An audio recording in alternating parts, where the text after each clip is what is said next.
Hanımefendiler, beyefendiler ve sevgili çocuklar, yolculuğunuzun rahat ve keyifli geçmiş olduğunu umuyoruz. Emniyetiniz için lütfen kemer ikaz ışıkları sönünceye kadar yerinizde kalınız. Kemerinizi bağlı tutunuz ve başüstü dolaplarını açmayınız. Tüm elektronik cihazlarınızı kullanabilirsiniz. Uçak park pozisyonuna ulaştığında başüstü dolaplarını açarken dikkatli olunuz. Anadolu Jet'le uçtuğunuz için teşekkür ediyor. Sizlerle yeniden karşılaşmayı diliyoruz.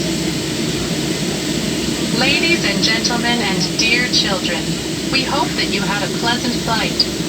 For your safety, please remain seated with your seatbelt fastened until the seatbelt sign has been turned off, and do not open the overhead bins.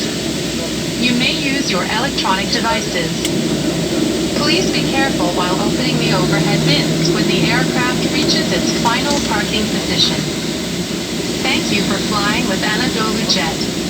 We would like to say goodbye and hope to meet you again.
بالله السلامة عيد.